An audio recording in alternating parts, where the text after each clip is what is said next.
Yeah. There we go, man. I'm looking, getting these notifications. We tweeting everywhere. We on Twitch tonight. I didn't know we on Twitch, but that's all right too. Listen, Yeah, shouts out to yeah, man. them.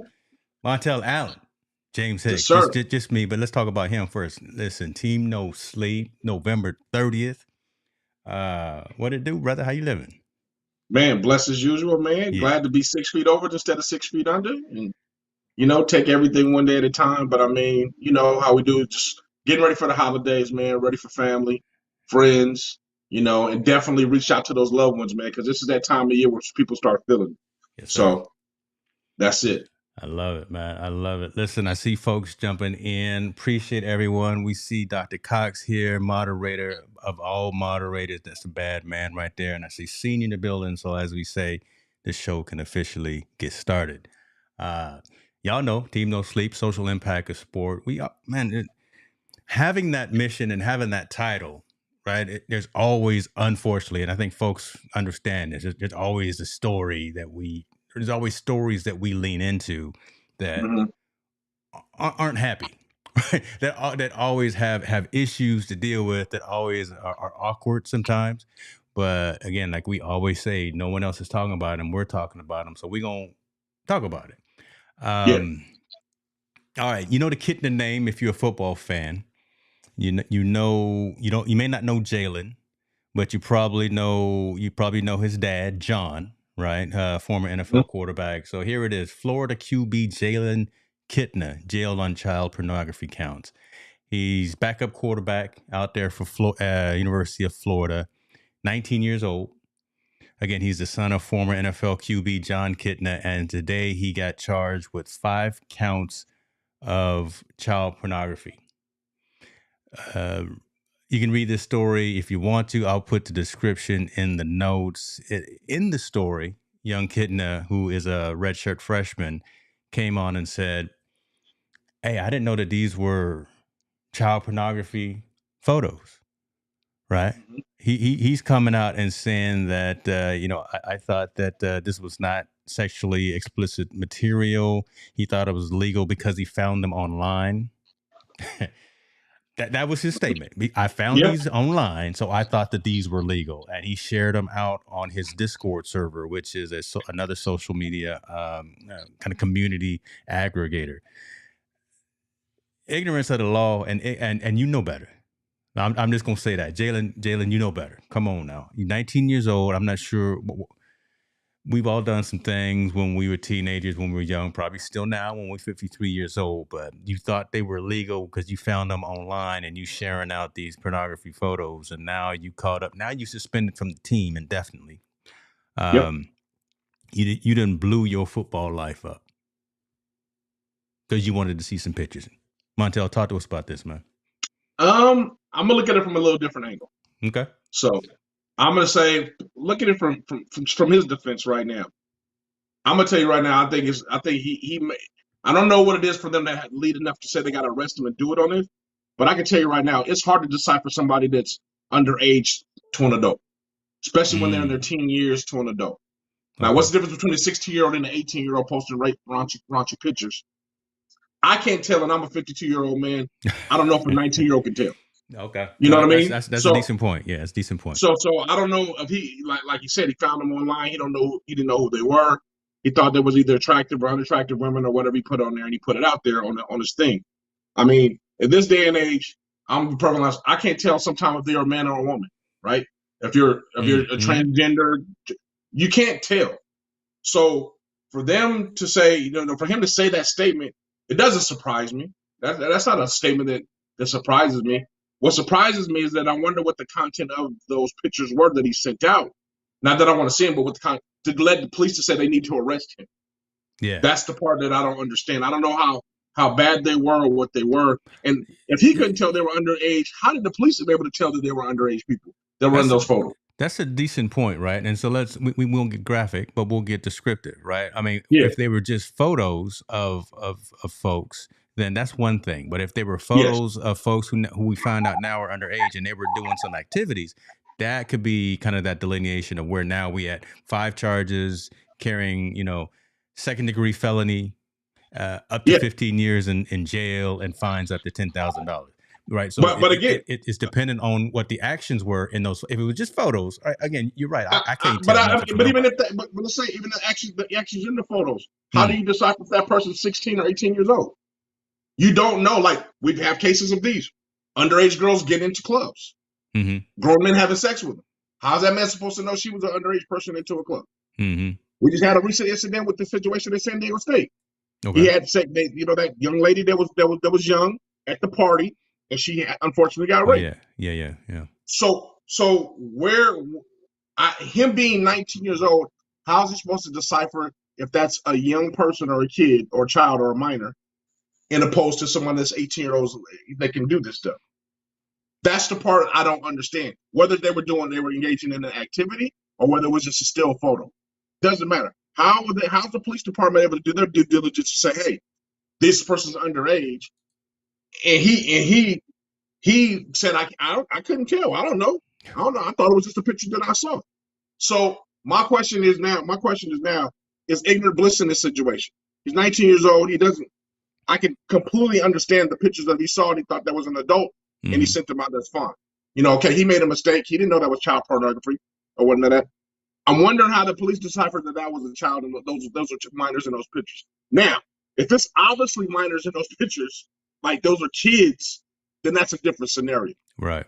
My assumption that the pictures were of young ladies that were kind of around his age that do things like from OnlyFans and all that other stuff that they're involved in at those young ages, and they're doing a lot of activity. He probably saw a picture and he posted it. I think ignorance is bliss in this case, in this scenario. I mean, so let's take it a step further, and I completely understand where you're coming from, and I like what Kevin is saying. Right? Is he the only one that's responsible? Is the legal system going to go after whomever posted them online? Right? I mean, is there going to be a domino effect of all right, Jalen's going to go into the room and he's going to start coughing up names. Listen, I got him from MontelAllen.com. Right, so they're gonna go. Hey, don't say that. Wait a minute. I know. Hold on. Let's strike that from the record. But see, that scenario. This is the part I don't get. So if they were able to trace him and know that he did it, how come they can't trace the people who actually put him out there? How come they can't trace where the content came from? Listen, they know. I know. That's what I'm saying. I don't know who it is, but I have the technology and the whereabouts of I can track things down on the internet. So if my little self, I can do these things. Yeah. So you're gonna blame the 19-year-old that's in football, that's the football player that's on the team, that he's responsible for doing some still photos that he found online. I'm saying, why ain't the online police finding the people that actually posted them and figured out where they're coming from and arrest those people who's putting it out there and who's doing these situations and who put these young ladies or these young people, young ladies or young men, I don't know who's looking at, in this unfortunate situation. And again, I want to know, how do you know they're underage? Like, how do you? I can look at a picture online right now and see somebody. I can't tell I don't know what age they are. I really don't. Some people look way older. Some people look way younger. I don't think, me personally, I don't think I look my age. No, you don't. You look much younger. You're about 32. Yeah. 32. Yeah. I can pass for that, and I appreciate that. I was going for like 35, but that's cool. Well, it depends on if you shave. Yeah, but I know I look 82 right now, but it's all right. Yeah. I'm just saying that young man. I'm just saying we're crucifying this young man, and I hate the headline title: "Distributing child pornography." Again, it may have been a picture he couldn't decipher that was a young lady or a young man in that picture that he was sending out. In that case, ignorant is bliss, man. He can't tell. I can't tell sometimes. I can't tell how old some people are. When we look at them, so it's really like Steph Curry. I can't tell how old Steph Curry. Steph Curry's still he's 19 years old, 20 years old. Steph Curry got that Benjamin Buttons, right? He does. He look like. You know what I mean? So I'm really wondering why. Again, Kevin, like you said, in a different frame, why are they holding this young man accountable to that extreme? Like, this is an extreme. This ain't saying, hey, you just found something online. It's such an extreme, right? The story just came out a few hours ago. I sent it to you, probably at 3:00 this afternoon. We don't know if he's still in jail or not. He may still be locked up in jail, right? Yes, We don't yes. know if there's been bail that's been posted for this young kid. We don't know, again, that due diligence that the police did to say they know that this person is 17, 16, however old. So we don't know all of those steps. Yeah, So yeah, none of yeah. that's even been fleshed out. And I continue to refresh the story. There's still no new news. This happened at 3:20 p.m. Eastern time. So Well, I did. this is hot I off the refreshed it press. too. I saw a headline on it. I just saw a headline. Florida QB arrested on child pornography charges on the AP Press, which just was released just recently. Yeah. So it's starting to grab legs, but it's starting to grab legs, and I can understand why. But also believe you need to be careful with words you say because that's going to tarnish this whole young man's career if it's Yeah. something that's really truly an accident or incident that he really didn't realize he was doing. Again, you can't decipher. I don't think he has the aptitude to decipher what age they were unless there were obviously kids in the picture, right? Unless you can obviously see a kid.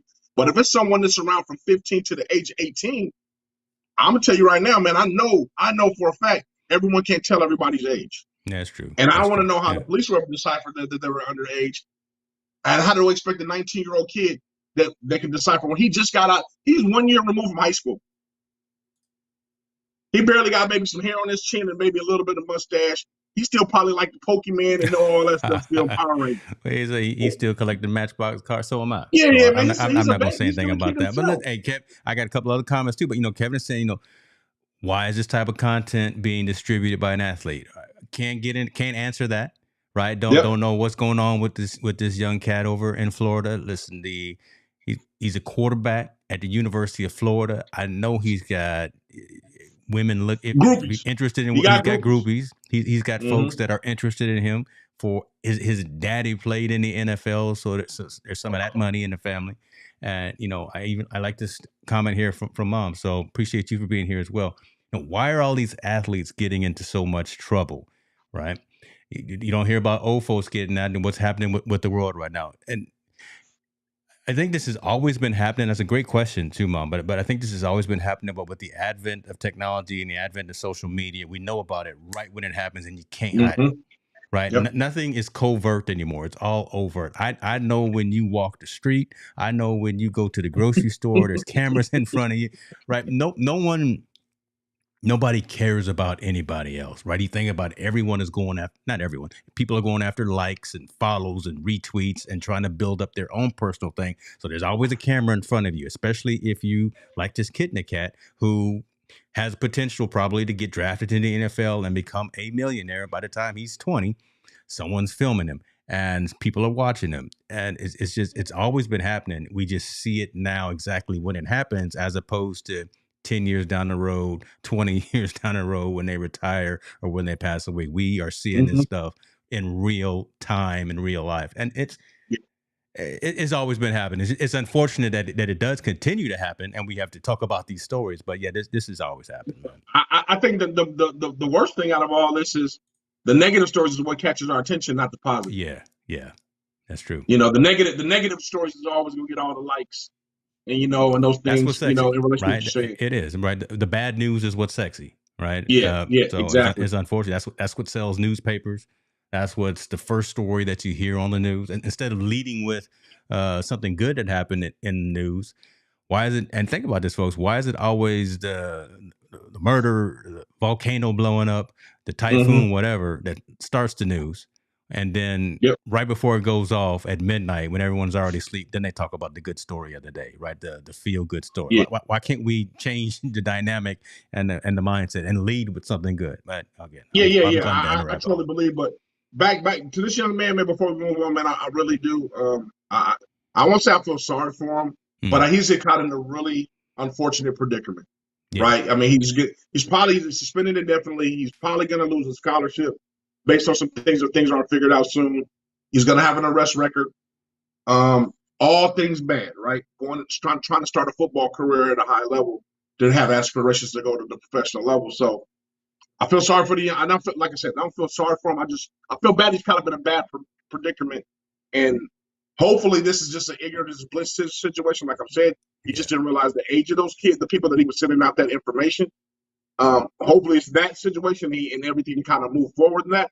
And if it is the other situation, then this young man needs help. Obviously, if he's watching kiddie porn or something like that, then he needs he needs to really get that under control. And his family needs to get him help to make Yeah. sure, those things don't happen again. So Yeah.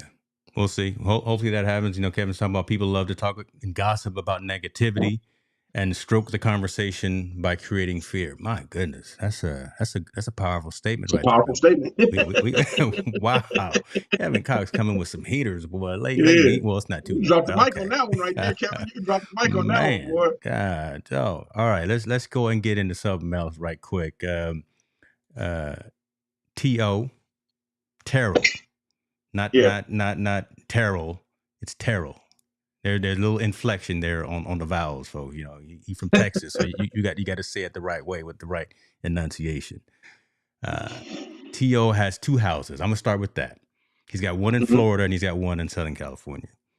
Y'all know, so he splits his time between those 2 locations. Y'all saw T.O. posted a video, was it about a month ago, of a woman that got in his face and was nervous. Big black man like T.O. out there. What was he doing? Cutting his grass or just running, just jogging? Watering his lawn or something. Okay, crazy. he was doing something like that. Man, who this big black man out here in the middle of the night in this rich neighborhood? Who is he? And turned out to be a situation, listen, that was not right for the young lady. She was all wrong, quote unquote. We call them, Karen, right? Folks that have problems with anyone that's not like them. I reference that because now T.O. was down in Southern California recently. Man went to the store to get something to drink. Where was he at? He went to the store. He went to a little convenience store to buy something. CVS Pharmacy. Who knows? He was probably going to get some iced tea. Probably going to go get, I don't know, some chewing gum, whatever. Walks in. I'm paraphrasing the story. He sees a 49ers fan. 49ers fan says, "What's up, T.O.? Good to see you. Love the 49ers." T.O. says, "Cool. Well, appreciate you. Appreciate the love. We all fans. We'll dap it up." Another gentleman overhears this and hears San Francisco 49ers fans and starts just, starts hurling negativity, not at T.O., but at the other cat who says he's a 49ers fan. They start going back, in fact, chirping it up a little bit. T.O. tries to get in the middle of it and be like, calm, trying to squash the situation. Situation doesn't get squashed. T.O. was about to pay for his stuff. The aggressor dude swings at T.O. I'm going to stop right there. Terrell Owens is 48 years old. He could still play.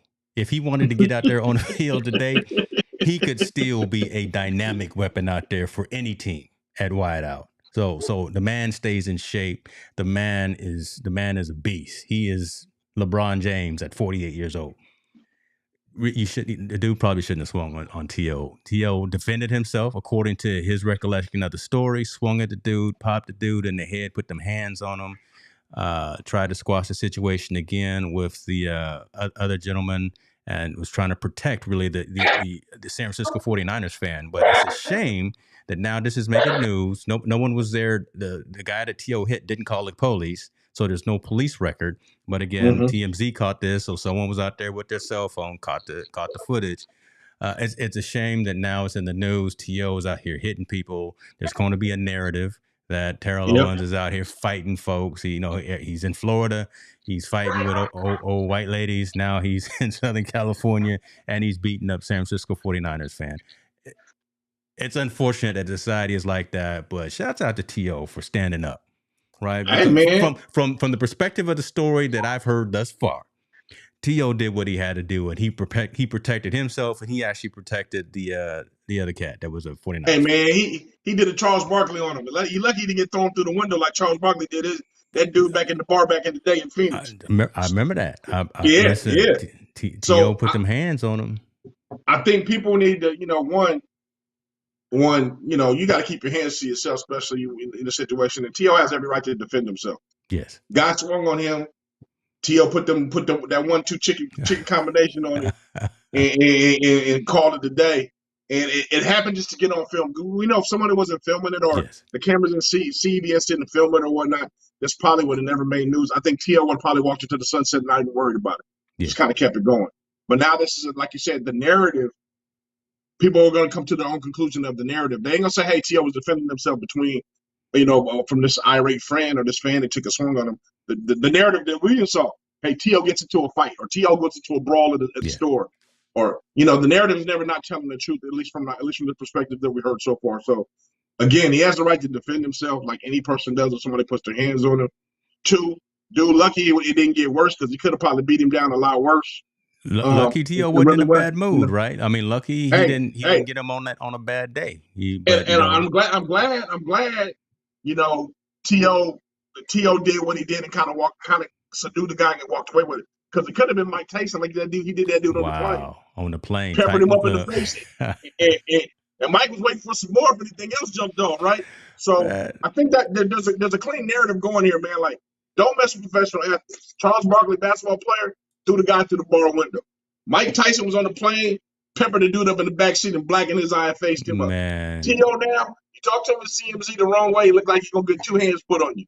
Leave these athletes alone. Leave them alone. Listen, don't ask for no photo. Just don't. Right? Don't ask for no photos. Don't try to get no autograph. Just if you are a fan and you in their presence, just go ahead and relish that moment and be like, okay, cool. I was in the same CBS as T.O. and tell that story. Don't roll up on them and try to say you can beat them in a foot race. Don't try to. Don't try to talk about the challenging of a. I mean, they're professionals for a reason, right? That's why they're professional athletes. Don't try to get into this situation where you want to put them in harm's way. And let's be perfectly honest. Some of these people are looking for a payday. They are looking for a payday. That's true. They're looking for a situation to draw them in to do something that will make them make these athletes react a certain way so they can get a payday. Excuse me. So I'm glad. Actually, in certain instances, I'm glad it was on film so they could see that guy was being the aggressor and someone going in first. Because if it becomes a he say she say kind of conversation, who knows how that will go in court? If he says that, hey, T.O. assaulted me, oh really? What happened? Now it becomes his story versus their story, and there's no witnesses. So the camera can work in 2 different ways. Yeah, it's invasive. It's invasive to your privacy, and it's always big brother's always watching you.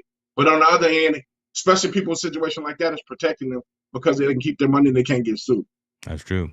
I'm thinking there was some intoxication or something was affecting this dude because you gotta be you can't be 100% right to want to pick this fight with T.O. and then to not file a report, right? If someone put their hands on me, right, and I got knocked down, I'm gonna let and if I lose, I may file a report. But I think this guy probably wouldn't slept in it. He wouldn't cried in the car or whatever. I don't know why the situation, but to be honest with you, he might not have filed a report because if someone had said he swung on her first, he would be the one that would have got arrested and not Terrell Owens or Terrell Owens when he got arrested. So he might man. It's like let me just take this L and get up.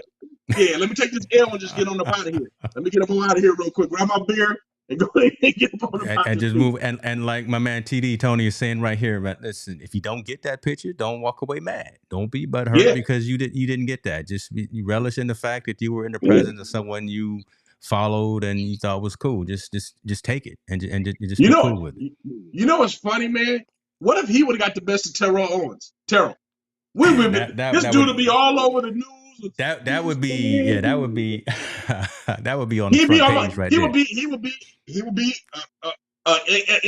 overnight instant sensation, right? Man. This the guy that knocked out T.O. This the guy that caught Mike Tyson slipping off. Even though they're old and they're professionals, all that. If that dude was just to get the best of him, he would be on TMZ talking about how he got the best of him and making all kinds of money on a situation that he provoked.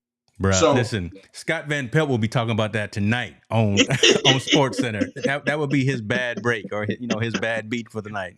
T.O. got knocked down, man. But like I said, man, I think the cameras it's a gift and a curse in certain situations, and in this instance, I think it was a gift. So, like I said, if anything came up, T.O. has some film to protect his story, what his narrative is about what happened. There it is. All right, let's go and move on. We got some more stories we want to talk. I'm over here. I'm looking at Twitter. I see y'all. Look, come on over to YouTube because that's where you can engage with the community. This is where we keep it happening. I love the fact that you over on Twitter too, and that's a great community. But if you want to engage, ask questions, and talk to us, come on over to YouTube and things of that nature. Mr. Cox is saying the one who is a regular guy when I met him in the street was Jerry Rice. Okay, cool.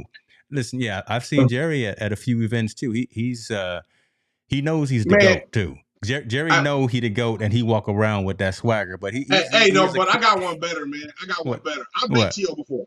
I met T.O. in Miami. Okay. Matter of fact, he was so cool. We were standing in line to get mopeds. He's so cool, man, that he paid for our mopeds that we rented. I love it. So he was behind us, and we let him cut in line because he said he was in a hurry. And was like, oh, man, just go ahead and go in front. And he was like, man, I'll pay for their mopeds. He paid for all 3 of our mopeds to rent for the day. That's so cool. The dude's cool, man. He was a cool dude.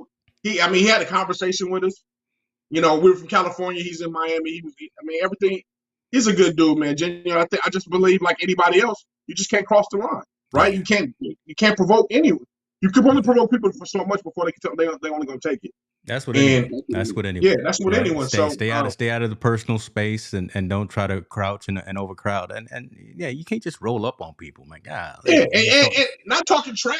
Not talking to the trash with the point where you think you're gonna swing on somebody. Yeah. Man, come on. I mean, he deserved to get that, like I said, that 2-piece chicken and go home and go have a beer and go sit on the couch. He deserved to get them hands. He put them hands on him. I ain't mad at him. All right, let's stay in the football realm. T.O. was great in football. Did he get? He's in, right? He got a jacket. Yeah, that's right. He got in. Okay, we didn't skip him. That's cool that he was able to get in. New quarterback. New team, old quarterback. Stories surrounding him coming back and playing. We've talked about Deshaun Watson for a long time. We talked about him when he was in Houston. We talked about him before everything broke out. And then we started talking about all the situations that broke out. Mm-hmm. Now he didn't been traded. He's over in Cleveland. This is a new season. He hadn't played yet. Season almost over. He had that 11-game suspension. I want to talk about Cleveland as a whole too, because I wonder what Deshaun can do. Long story short, he's coming back next weekend, right? He'll be there Sunday night playing, and consequently or coincidentally, he playing them Houston Texans. He playing against Houston. That was a conscious decision by the NFL to make sure that happened. Listen, folks, if y'all don't understand that this is big business. If y'all don't understand that the NFL is big business, 11-game suspension for Houston Texans quarterback that's now traded to the Cleveland Browns. How long are we going to suspend them? Or when did they possibly play the Houston Texans? Oh, that 11, that's what we're going to do. We're going to suspend them for 11, not 10, not 9, not 12.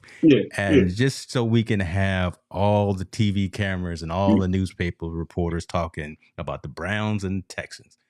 Deshaun Watson's coming back. He had an interview, right? He had press day, as all teams do before the game. Today, he didn't say anything. He didn't want to talk about the situation. He want to talk about, focus on the team, focus on the scheme. We are here to beat Houston. We are here to do this, yada, yada, yada, all that stuff. But his teammates are excited. They down to see this, because Deshaun got skills. He can play the game of football at a high level at the quarterback position.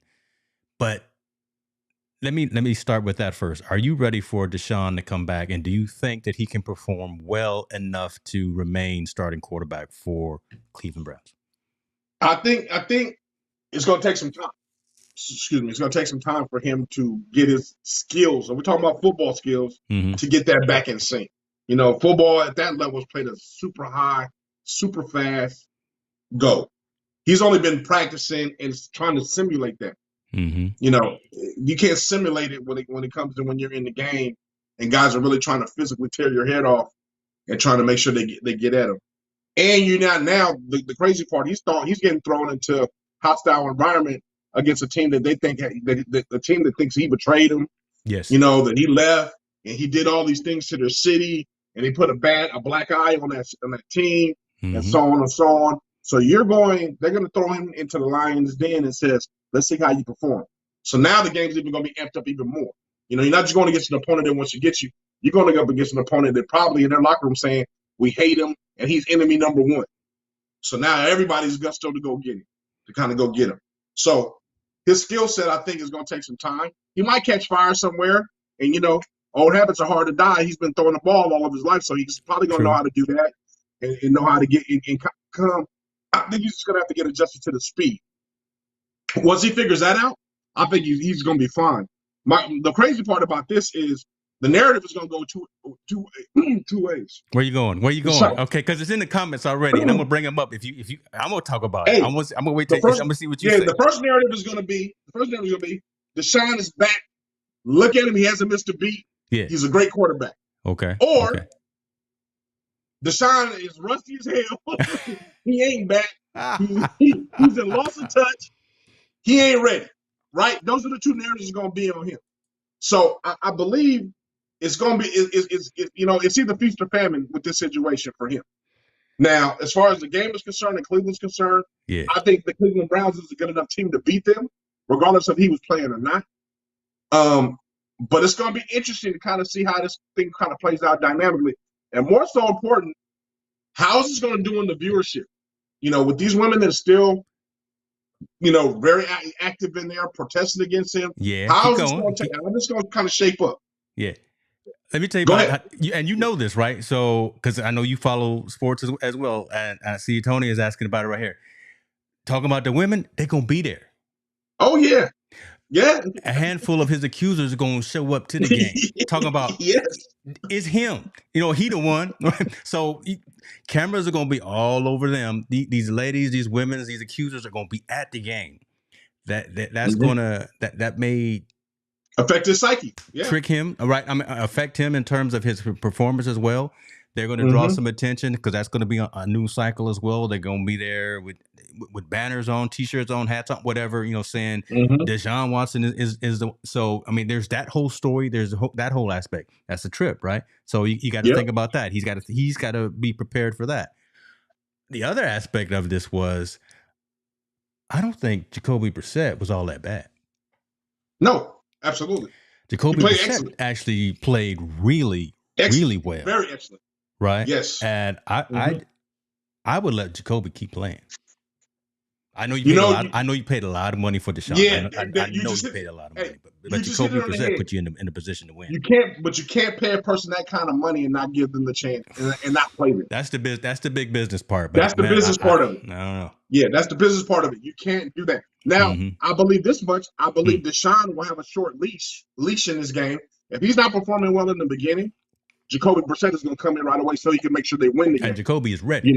He's ready too. He's ready. He's ready. So I think that might be the case, but they're going to give Deshaun enough rope to hang himself on the field before they say, hey, pull him and put Jacoby in. They're going to say, hey, if he throws an interception, okay, those two, we're still in the game. It's still close. We're not out of it. But if it gets to a point where they get 2 or 3 scores down and they're not moving the ball at all, Jacoby Brissett is then going to come in. So I think Deshaun obviously has a skill set. I think he's been practicing. I think he's there. I just think he has to get adjusted to the speed. Once that speed adjustment and it catches up with him, now we'll probably see the Deshaun Watson of old or something. And also, he's going to have that confidence booster, right? He's going to have to make that pass if somebody makes a great catch, or he's going to have to break out in the pocket and make that long run. Once those juices start flowing, you start getting into it, we may see the same thing. But also on the flip side, how's he going to react when he gets hit? Remember, he ain't been hit in 2 years.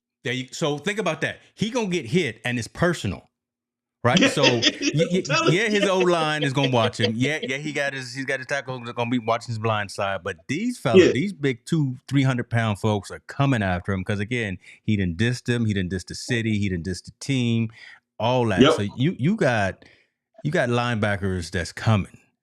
Right, you setting up the play, right, and you looking for the spy.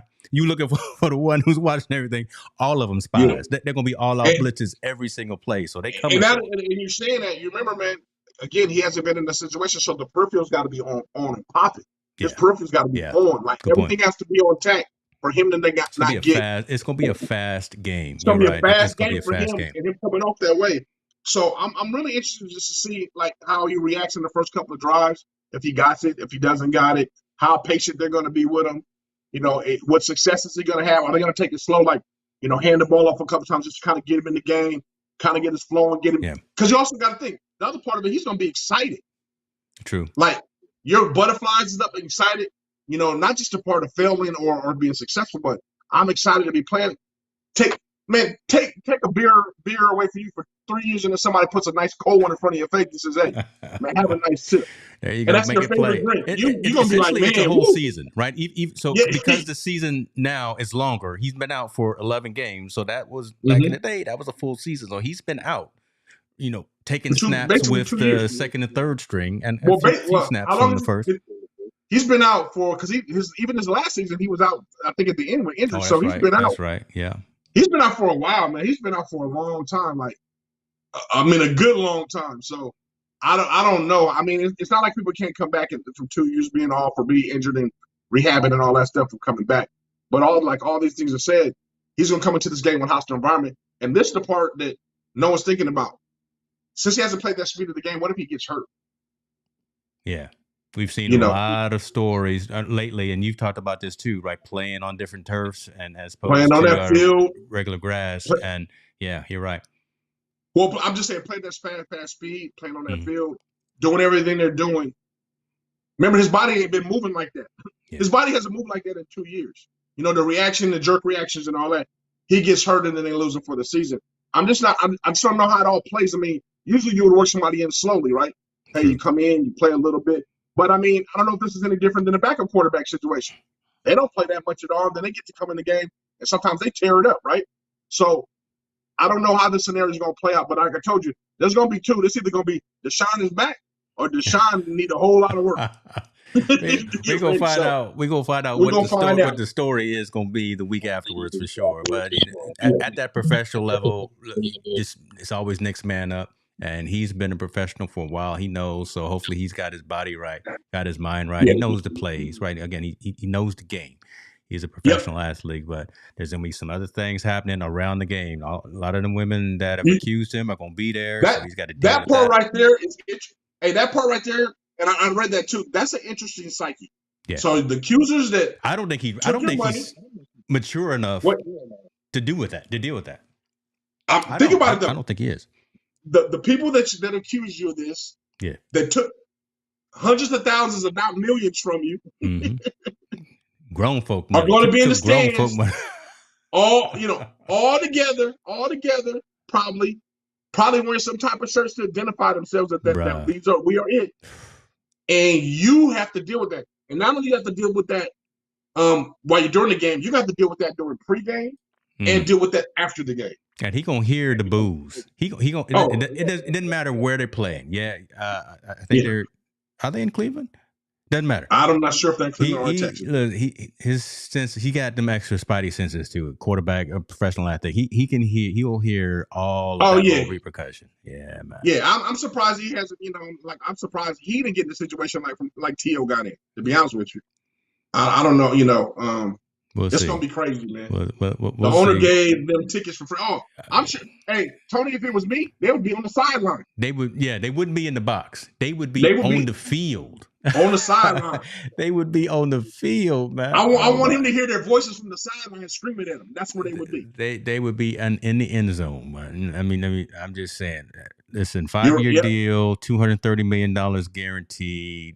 Cleveland has thrown everything at this young man. So stand up, step up, play the game. But let's not be forgetful of these legal ramifications as well. All right. So but he still got that on in his back pocket that he has to deal with. So I thought he settled. I thought he settled with the last one already. I think he settled. Come on. There's again. I'll say the number. $230 million. That's what I'm saying. When you after he plays this Saturday and he gets that game check, someone is going to be looking for some more. There's going to be a conversation about some more. Let's be clear. I mean, the people that are listening that haven't watched this before, be clear. He's not accused of rape. He's accused of fondling women, grabbing them inappropriately and touching them. So, he didn't rape anyone. He didn't sexually violate anyone in that aspect, but he has been accused of fondling women and touching them inappropriately and exposing himself in front of women. So, let's just be. I want to be very clear of that because I know he gets a bad thing like he raped these women, and that wasn't the case at all. He didn't do that. So I think he'll be able, that what he did was bad enough, and doing it to as many women is bad enough, but it's not rape. Rape is a whole different violation of somebody's, of somebody's body and all that good stuff. So he didn't do that, but I hope Deshaun is able to get that part together of his life as well as get together on the field. We'll find out. We'll see what's going on. Let's get into kind of a follow-up story here. Brett Favre. I liked him when he played. He played. No, I no longer am fond of this man. He is now in the same category as Kanye West for me. Woo! That's right. He is in the same category as Kanye West, and let's be clear, okay? I can't rock with him no longer. Yeah, I can't rock with him no more. That's right. I got my triggers. I got my sound effects back. Listen, we officially having the show now. So Brett Favre, y'all know we talked about this whole situation. This man misappropriating funds within the Mississippi Department of Human Services. He put some money. He used his influence to talk to folks about getting some money to build some new volleyball facilities for the school. Why volleyball? Well, his daughter plays volleyball at this particular school. So he threw some of that Favre weight around and helped coerce and drive some deposits into the volleyball field and volleyball court and volleyball program at the school. Favre is I'll use Tony Davis's statement. He's feeling a little butthurt, and he wants these charges that have been filed against him dropped. He wants these lawsuits removed. He wants these charges dropped. He says, he already paid the $1 million from the funds that he got for the speeches. He paid that money back. He thinks this is all now inappropriate and against damaging him, damaging his reputation. Go where you want to go. But again, that's the premise of the story here. Go ahead. Well, before you do that, explain to the people where he took the funds from, or who he took it from before we move forward. Go ahead, explain who he took the money from. Well, he took it from Human Services within Mississippi. He took it from what was it, the homeless, or was it the it was definitely I don't remember exactly what I can find it, but it was definitely the disenfranchised members of the community, folks who actually needed the money, right? It was folks down on their. It was money. Now I'm getting mad. It was money earmarked for folks who were down on their luck, who actually needed this cash because of whatever, right? Health, welfare, lost their job, COVID, this, and this. There was money put aside to help folks that were down. And Brett Favre took that money from them. Yeah. But also, we got to think. So people got to understand the plight of Mississippi, right? So Mississippi not only is one of the poorest states in our United States. Yeah. They also just went through the water crisis in Jackson, Mississippi. Yeah. Now you're dealing, and then they just got finished dealing with the hurricane situations that happened in Mississippi. Now we're going back to winter again. And this man took $5 million from that fund that is supposed to help those displaced people. Yeah. Or he took it, got it donated to the school with his influence, and he wants these charges to be dismissed. I'm sorry, there's no reason for it to be dismissed. You were involved. From what I understand, there was text messages and information that went back and forth. Him knowing that these funds were getting ready to go to this school, and that he knew what fund it was coming out of. Yeah, he knew where it was coming from, because he was dealing with somebody. Black and white. Here it is, right here. It was $5 million in welfare money. Yeah, right? And that's taken from the poorest of the poor, the most needy.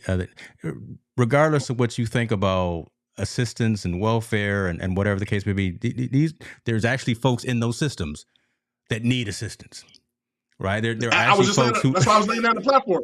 People that had these hurricanes, these tornadoes, people that need food, they need stuff they need help. Let's be honest, they need help in living day to day. And this man took that kind of money from them. And the part of this, he's mad because it's going to damage his image. When actually, in retrospect, who cares about your image, man? You're a thief. You use your influence to take money to give it to somewhere, to give it somewhere that it really wasn't needed, and it was something that he could have funded himself. All honesty, he could have figured out ways to raise the money himself, and he didn't. So he doesn't want his reputation so-called tarnished because he did this. When actuality, he did. He says he's been unjustly smeared in the media. It's no different than the president using his influence to have sexual relations with somebody in the White House. It's no different than that. We chastise that person for doing it. It's no different than one of the, this last president using his influence to start a riot on Capitol Hill. He uses influence to take money. Those are criminal. Those are punishable by criminal activity, and your name should be slain through the mud for doing it. Yep. Because in retrospect, the part that I think makes everybody upset, especially from my world, is that Jameis Winston stole $32 worth of crab when he was in college, and it was blasted all over Sports Center all day, every day because hold on, pause, because everyone doesn't know that particular story, right? I mean, that's go into that. What happened to Jameis, and everyone knows. Okay. Jameis Winston was an athlete, was a quarterback in college. Yeah, he went to the grocery store. One of the people he knew worked there hooked him up with some crab legs. Crab legs, folks. Crab legs. He took the crab legs. Obviously, left the store. They said he stole the crab legs. That was on Sports Center for a whole week and the headline of every newspaper. Yes, it was. Brett Favre steals $5 million from the welfare fund, and you barely hear any news about it. Don't hear nothing. And the fact of the matter, he has an audacity to say, "I want this to be dismissed." Yeah. They get this brother for some crab legs. And we can talk about a whole bunch of other stories. We can bring in all types of angles to this particular conversation. We can talk race. We can talk whatever. We can talk Democrat, Republican. We can talk all that. There's a whole bunch of different avenues. But you're right. This man, Hall of Famer, great athlete, fun to watch, right? Yeah. Did some good things back in the day, but did this thing right here using his influence, took $5 million from the least of us. Yeah. And nobody else is talking about it. Hey man, and from the poorest of the poor, you took it from. You took it from the people that need it the most. You didn't take it from some hedge fund where all these people got money, or you took it from the poorest of the poor. Now I'm talking about the elderly that need this money in order to survive, to help subsidize the Social Security when they didn't work all their lives. Let's talk about the mom and pop that just lost their house in the floods and all that stuff that happened. Yeah. He took money away from them. So you got to rationalize and understand where he took this money from. People that were in need. Jackson, Mississippi had probably the worst water crisis we ever had. They had no water, zero zip water. I don't know if you ever tried to live without no water, but try to come on now, make it plain, brother. Talk about it now and see how it is. This person, he took that money from those people that needed that money the most, and now all of a sudden you want to say, "Hey, please forgive me. I'll wash my hands of it. I pay back the $1 million that was supposed to speaking engagements." Yeah. But I'm not. But what about the $5 million that you took from these people? Yeah. What's going to happen? Stop talking bad about me. Stop. Drop these charges and leave me alone. I can't get any more endorsement deals. But you got to understand though, those people already suffered through those times. When I needed some money, and they said they're having any fun, I'm already don't have no water. I'm starving. I don't have any food. Yeah. So it's a bigger picture than that. Why do you think situations happen? I'm poor. I have nothing. The little bit of money I was supposed to get is now gone. So what do you expect me to do? I go into survival mode. Hate to tell you that, but it has to be that way. I have to go in survival mode. So you wonder why crime is high in those areas. Really? They have nothing. Even the little bit they were supposed to get, that's gone too. So think about it. I have no water. I have no food. I got a family to feed. There's no jobs. My lights are getting turned off. What am I supposed to do? Don't tell me crime is not crime. You're not supposed to commit a crime. Mm-hmm. What else am I supposed to do? I have no other avenues around me to do anything but to commit a crime to make some money to feed my family. I'm not excusing people doing criminal activity, but I can damn sure empathize. Yeah. You do what you got to do. And just like Tony is saying, and just like Tony is saying right here, a lot of folks in Mississippi, country. And for reason whatever, right? Using the bathroom in the woods because they don't have running water in the house. Yep. Today, 2022, almost 2023. Now, either no fault of their own. Maybe they want to live like that. maybe they still down with the outhouse situation or whatever the case may be. But, you know, a lot of it is due to, again, these natural disasters that we've been talking about: floods, hurricanes, running. Man, that's not natural situation. The water piece, that's the state Yeah, that needs to deal with that. But yeah. then again, you just But don't. see, but you got to think about that. So also, okay, imagine a person that doesn't have running water, right? They don't have running water. How much more do you think they need that kind of money in order to Yeah, survive? that's the part that really just irks me, They, right? I mean, just yeah, they need that more than ever. They need that more than ever to be. And let's talk about the person that's living in the house with the no running water. What kind of education system is in that neighborhood? mm-hmm. What's there? They don't know anything about computers. Hey, the years of sharecropping and all that stuff is over with.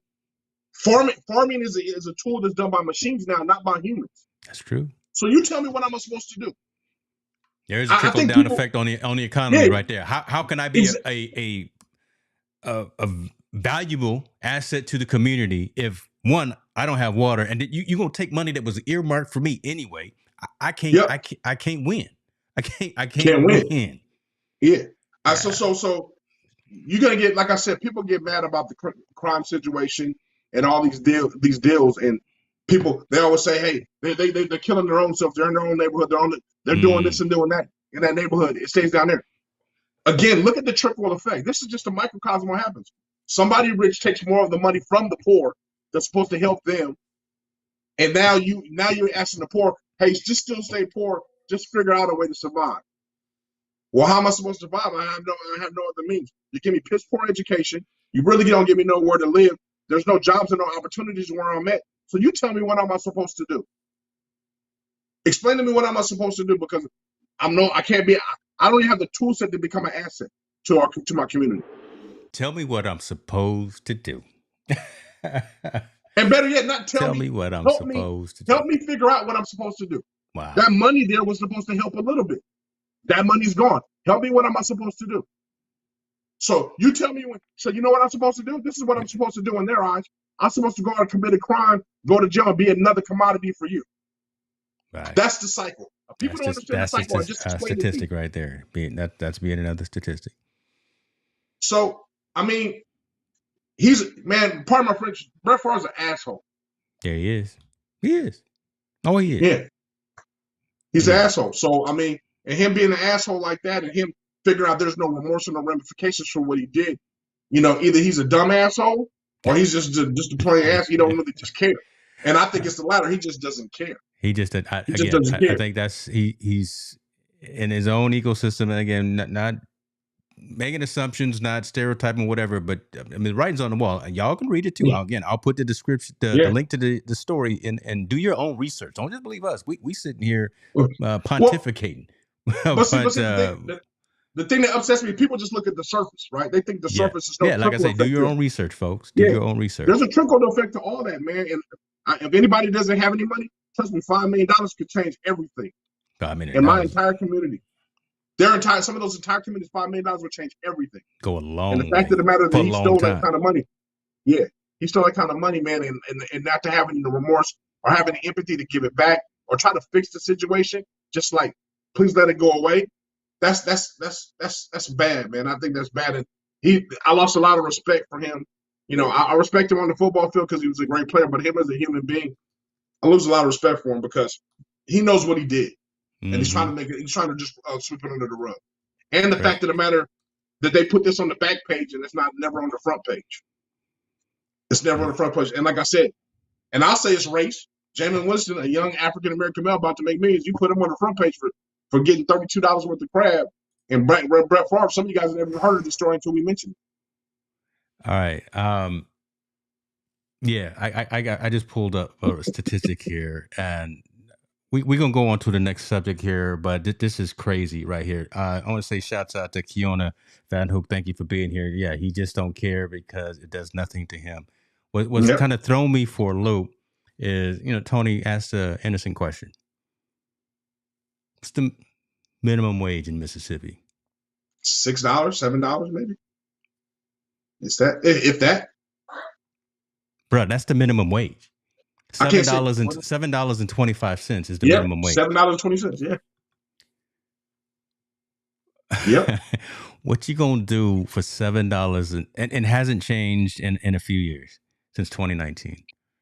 The minimum wage in Mississippi is $7.25 an hour. What you gonna So do you mean with to tell that? me they don't need that welfare help? And this is not a black and white thing. This is a people in this environment thing. I know a lot of folks here either are in California who have lived in California. They're in the chat in the comments right now. When was the last time you made $7.25 an hour for your job? Yeah. Come on now. And didn't need any extra assistance. And didn't need any extra assistance from anywhere. You can't, man. You can't survive. And I don't care if you're in Mississippi, California, or New York City. It's impossible to survive in that situation the way everything's up because gas prices are up in Mississippi. Food costs just more in Mississippi. Oh, you can't get gas. No. This month you can't get gas at $7.25. This month you can only well, that's right? in California. I mean, that's the conversation that you gotta have at your dinner Yeah. table. Yeah. So for $7.25 per hour this month, you work 40 hours. You can't have gas. You need a bicycle. And these are the folks that Brett Favre took the money from. Yeah. Right? And I think people, like I said, I don't think people understand the trickle effect. It's been since back in 1987 that Tony Davis made money at that rate, and here we are in 2022, and this is still the prevailing rate. I mean, come on now. Yeah, and like I said, man, the trickle effect in that cycle, crazy. It just never ends because, like I said, if you're in a situation where there's no jobs, man, there's I don't have any assistance. I have very little education because also Mississippi is the poorest educated state as far as high school is concerned, and the test scores. So I have a very lackluster education. I don't have money. What do you expect any young man or woman to do?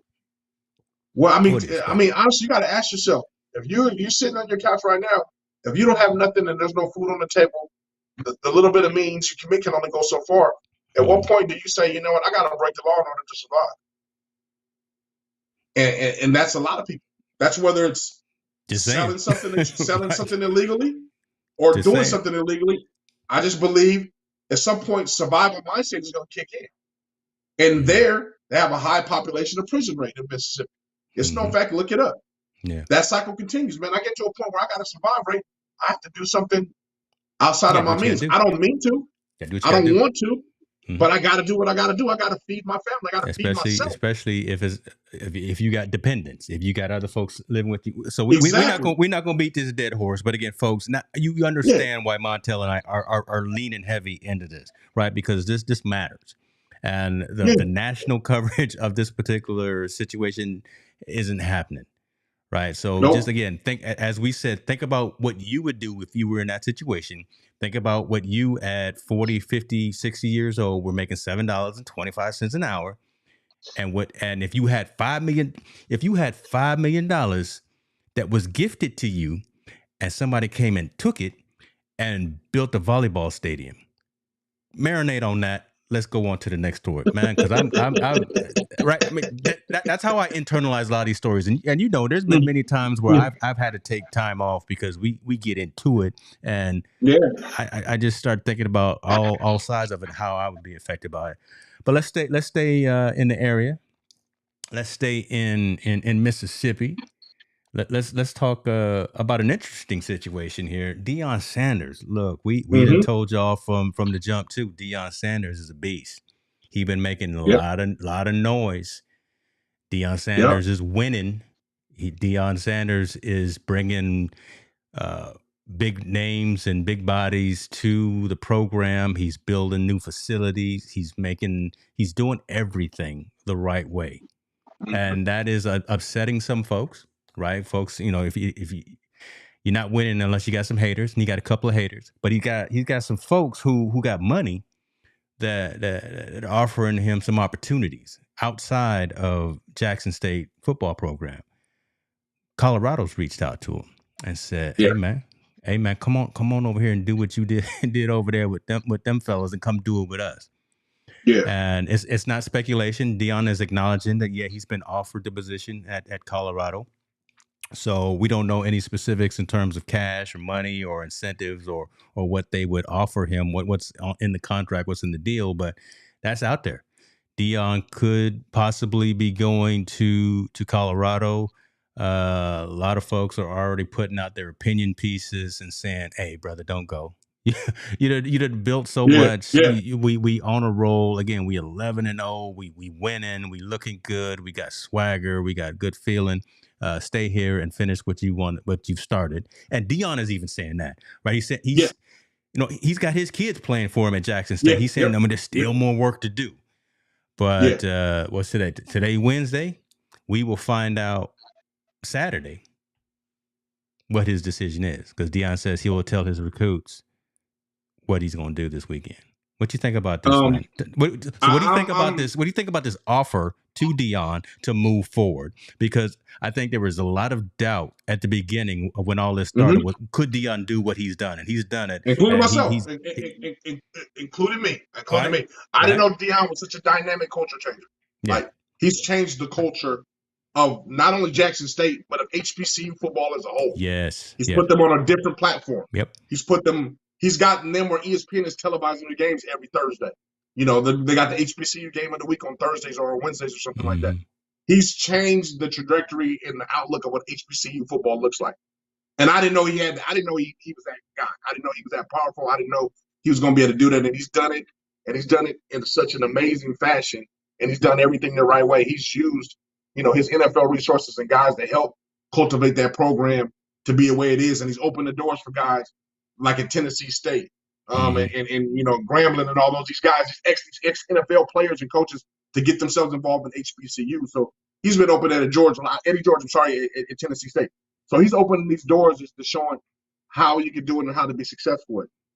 Now, the job offer that he got in Colorado, I think it's a great job, and I don't think that's the right job for Dion. Me per se, I don't think that's the right fit. Wow. I think Dion has such deep roots in South Florida, which that job is open now. FIU, Florida International, is open now. He has the Colorado job that's already opening for him. But I think the true fit, this is just my personal opinion, for Dion, UNLV would be the perfect job for Deion Sanders. And this is what I say. UNLV would be the perfect job for Deion Sanders because, one, his persona matches it, right? He matches the glitz and the glamour, the way he is a dynamic recruiter and a dynamic person. He fits that kind of Floyd Mayweather mystique and all those good things. I think if UNLV was to recruit him, I think he would be probably the second most important coach that school's ever had, next to Tartanian, the basketball coach that won the NCAA finals. I believe also he instantly sells tickets out at that big stadium now. There is no room, he can have a year where he's rebuilding, but the fact of the matter that Deion Sanders is there, he's shown that he can change the culture. Can you imagine what he could do at UNLV in Las Vegas, under the glitz and glamour, in that stadium, with everybody that comes to there, where Las Vegas is starting to become the big booming city that it is, with NFL teams are trying to get a baseball team, the Oakland A's, to go there, and they're trying to get an NBA team started there pretty soon. What a perfect fit for Deion to be able to kickstart that off and be that guy, because he would make UNLV actually in the first year more important than the Raiders are there because of his dynamic. So I think UNLV would be all that up. I don't think, I'm soaking all that up. That actually makes a lot of sense. It makes It makes almost too much sense. Yeah, right? I'm gonna say it makes too much sense, to be honest. It makes too much sense for him to be, but I think UNLV would be such an ideal place. If it's not UNLV, I don't think he jumps Jackson State to go to Colorado, because the recruiting aspect in Colorado is he's going to have to recruit the West Coast more so. He doesn't really have a West Coast foundation here. He's more of a South guy, Southern guy in that recruiting area. He's more Florida and pulling those guys up. I think you have a little bit more difficult pull. Even though he was able to get him to Jackson State, Colorado's a whole different little ball game. It's a little bit different in that. I mean, but in Las Vegas, he doesn't have that. Everybody can get to Las Vegas, and everybody can get to Las Vegas cheap. Mm-hmm. So pulling kids from Florida and Alabama and South Carolina, North Carolina to go to Las Vegas, and plus, what kid is not going to be starstruck when he gets to Las Vegas? You see all the lights and everything. Once the nighttime sets up, lights up. It's a perfect place for someone nicknamed Primetime. Right. Right. Also on that, imagine what kind of NIL deals he can be able to strike for his players, and not on himself and his program while he's there. Remember, you can do NIL. You can do NIL just for your program. So can you imagine Deion being on the billboard of the Mandalay Bay? He'll be on the billboard of every other Treasure Island. Don't research. It may do it. When I thought about it, it just makes too much sense for him not to be in that situation and offered to go there and say, change our culture. Now I think it's going to cost UNLV some money, but I believe they would be able to have enough money to draw him in there because he's going to be a draw in itself. Yeah. You know, think about the perfect weekend for a football fan. You go on Friday, you watch UNLV play Saturday against whoever your favorite college team. You watch on Sunday the Raiders play, and then you get to go home. Man, okay, you didn't do some research on this. This is premeditated. I don't even know if UNLV is even on the plate here. But that would they weren't on the plate. Wait, they weren't on the plate yesterday. But I bet you somebody after this is gonna say something, and I know I tweeted it out. I didn't just add a marker. I'm gonna send it. I'm gonna cut that piece up right there, and I'm gonna send that out. That's in about an hour. That's gonna be out there on the airways, just in and of itself. That little clip of you. I don't know why the ESPN analysts ain't saying that, but I know. Come on, SVP. Where you at, brother? You need. It just don't. It makes no sense for it not to be a perfect fit, and I believe they have enough money to offer him to make him a draw, or at least make him a sizable offer to say, "Hey, come here and check it out. Come here and check it out. Let's see if this is a place for you." And to me, with his persona, at least the persona he presents on TV, it's such a perfect fit. Exactly. We're talking about the Tartanian of football if he steps there. Deion would be bigger than John Robinson the day he steps on that field and coaches that team. That would be hot. And Tony's talking about too. I mean, a better fit in Colorado would probably be Bieniemy, right? But again, I'm not sure if he's necessarily looking. But that since that was his alma mater, but that would be a better fit. That would make more sense. But your whole analysis and breakdown of UNLV, shouts out to the Mack Center out there, and I've been in the Mack Center a number of times. Man, that would be hot. That would be hot. Hot. Can you imagine him coming to the basketball games and showing his show? I mean, wow. Deion has been. You got to think. Deion has not just been a draw for Jackson State for football. Their basketball team and women's basketball team, I think now is ranked because he's drawing basketball players and football players to go to that school now. Can you imagine with a venue like UNLV, what he could draw to that kind of crowd, with his persona, with everybody know who Primetime is and who they are, and bring those families? I mean, man.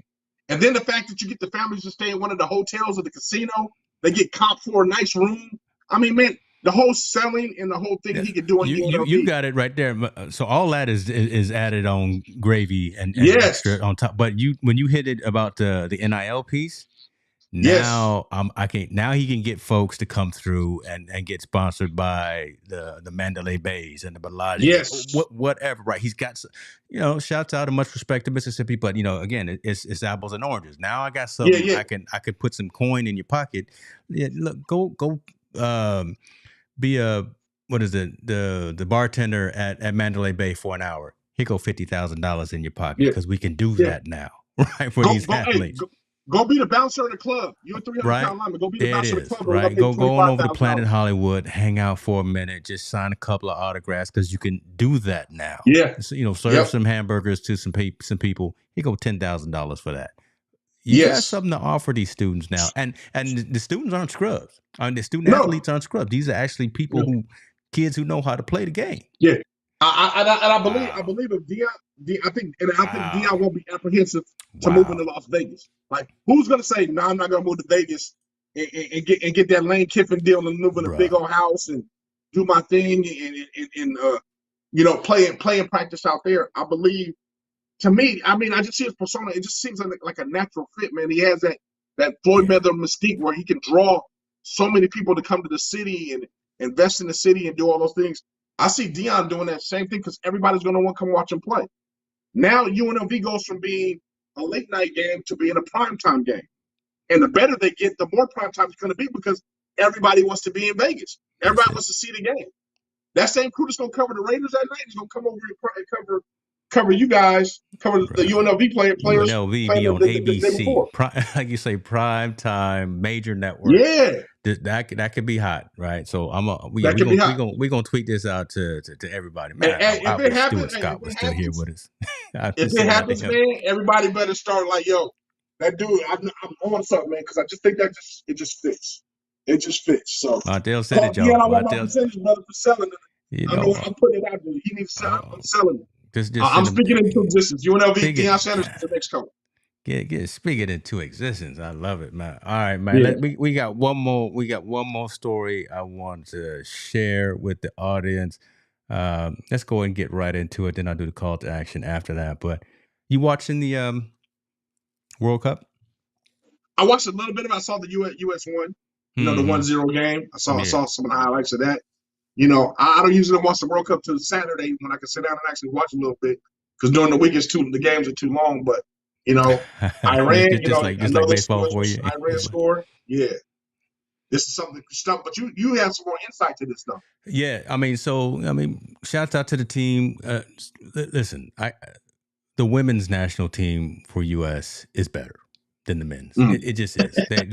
They actually win, right, consistently, and so I wish they were there. But the fellas is trying to make some noise, and so far they're making a little bit of noise. The fact that they beat Iran 1-0, which is great, right? Because so now they've moved into the round of 16, which is good. So it's a win or go home kind of thing. But the social, and we could have led with this because this is an actually interesting aspect as well. It's Iran, and when you think about the political climate of Iran, there are things that are in play there. There was already concern for the athletes because they, at a previous game, did not recite their national anthem after, I believe it was the game against Wales. So there was actually threats against the Iranian players' families that they would be jailed, tortured, kidnapped, whatever, those things, just for that, just for not speaking the national anthem. Now, I am curious and concerned that now that they lost, and now that they lost to the United States, what that means. And here is the story right here: New York Post: Iranians face retribution after they lose. So there's concern for the because soccer isn't as big in the U.S. as it is globally across the world. The rest of the world are true fanatics, not just fans. They're fanatics for soccer. And again, when you pit Iran versus United States, it's very similar, I think, to the USSR versus the U.S. in hockey back in the Olympics. Yeah. And it's kind of that feel and that importance. And for them cats to lose against the U.S., again, you worry about it in terms of safety for the family that's still back home. And then when these guys eventually come back home, what's going to happen to them as well. So I worry about that, and I think about that, and I just wanted to pit that out here, this conversation. The picture right here is, the Iran soccer players failed to sing their national anthem before facing off with England last week. Their families were reportedly threatened with imprisonment and torture if the team failed to behave during the match against the U.S. They behaved. They sang their national anthem, but again, something as we live in a democracy, we think as trivial as that, and you got imprisonment and torture for your family. Wow. Imagine that weight on your soldier, right? You coming out the tunnel, you trying to play. You got that weight I too? cannot win with that on my shoulder. I've heard of incentive, but damn, man, I feel, my prayers go out to them. Yeah. Honestly, my prayers go out to them, because that's something that, we don't deal with in the United States. We don't have nothing to that extreme like that. And the fact of the matter that they got to kind of play a game, try to figure it out, win. And if you lose, it almost seems like it's a death sentence, right? Yeah. Something's going to happen to somebody in your family or you, because you failed in a game against an opponent in a situation like the World Cup. I mean, man, that's a loss of words, because we don't deal with that over here. We don't have an answer. Flashback. Think about Jesse Owens when he beat the Nazis in the Olympics, right? I mean, again, they were talking all that smack, all that madness. We superior race, all this. Yeah. Yes, he smoked all of them. Yeah. Imagine that dude when he went back to right? But what's that? Do you know what happened to the people that lost? I have no idea what happened if they disappeared, if Right. their See, families got, again, we don't know. different mindsets, different political systems, just different cultures, different types of things. And again, that was back then. Yeah. This was last week, right? So this yeah, man, type of stuff isn't gone. You know, it's funny, man. I really don't. I mean, I don't know how to feel, but empathetic into the situation. I really don't know how to like be like, you know, how to comment on it or where to go with it, because if that's the fact that they're going to be persecuted like that for the loss of the game and for their actions beforehand, I mean, I can only imagine they're going to try to scream asylum, right? They want to get out of the country. They want to wherever they're at right somebody's now. going to defect, right? Like Tony said. Yeah, in the comments, somebody's defecting. But again, I wanted to bring that up just for folks again to have that different perspective that freedom ain't free. Nah, shouts out to our service providers, our service men and women, veterans and current who help keep us in. You may not like everything all the time but we the best thing going on the planet. We are democracy. You know what, man? And to add to that, you know what? To add to that, not only shout out to our women, our women and men of service. Yeah, I hate to say it, but shout out to our democracy. I mean, we actually have a reasonable way to have choice. Mm-hmm. Everybody don't, as we can see, everybody doesn't have a choice. Don't have a choice. What they have to do, right? We can talk madness on Twitter, and we can talk madness on YouTube, right? And not have to worry about someone coming and cutting my feet off, right? Exactly. We don't have, or imprisoning my wife, or taking my kids to some concentration camp. I think, including myself, we take it for granted, right? Because we live here, and this is our life. And even though we don't got it all the way right.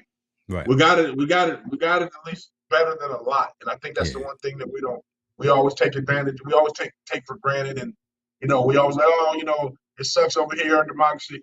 President 45 is here doing all this madness, crazy stuff. Even though with all that, it's still better than me having to go home to my family because I lost a soccer game and I might be in prison, or they might torture or kill somebody in my family over something that minor. Or if I have an opinion, they may kill me. Or if I voice my opinion, they may kill me. This is crazy. On a side note, that you brought this up, I saw a special on a guy that's a painter, right?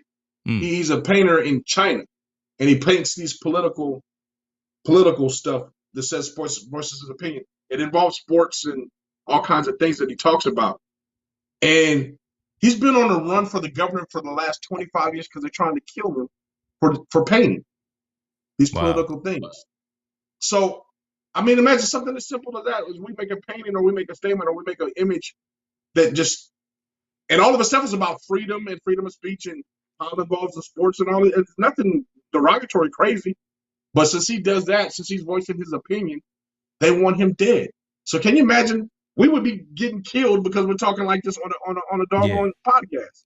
Yeah, voicing our opinion. We would be enemy number one for sure, man. So crazy. Yeah. So that's crazy, man. My prayers go out to those guys in Iran, man. I hope nothing happens to their family. I really do. Hope it's just empty threats, but again, and those threats are coming from at the national level, right? So I just wanted to bring folks' attention to that because again, just like Montel and I were saying, freedom ain't free, and just we okay here, right? It's not great every single day, but man, listen, we got the best thing going out here. Across the globe, folks, go out and travel and see what other countries and other cultures have, so you can appreciate what you got here in these United States. Not just a 2-day vacation or a week vacation. Yeah, get some stamps in the passport, folks. Come on, get some stamps in the passport. Don't go to the resort and say, "Hey, everything is cool. It's nice over here." Oh, see now, take your butt off the resort and go walk around. Now you're getting in people's business. No, okay. The show's over now because now you're getting in people's business now. Hey, Tony, I see you. Yeah, you saw the same thing. Exactly. I'm gonna check that out. I'm gonna check that out. All right, hey man, we did it tonight, man. We had a great show, great engagement. I'm gonna check these numbers to see how we did. Like I said, I don't have nobody home tonight, so I'm gonna probably stay up all night and chop this up. But listen, man, take us home, man. I always leave that to you. Take us home. Like I always say, man, let's get comfortable having an uncomfortable conversation. Now that we're in these holiday seasons, please reach out to somebody. Just let them know that you're thinking about them. That might be the difference from them doing something very drastic that we don't want none of them to do. So, again, everybody, just say your prayers. reach out to a loved one, and tell everybody about Team No Sleep because we're coming with the heat. Coming with the heat. We out, y'all.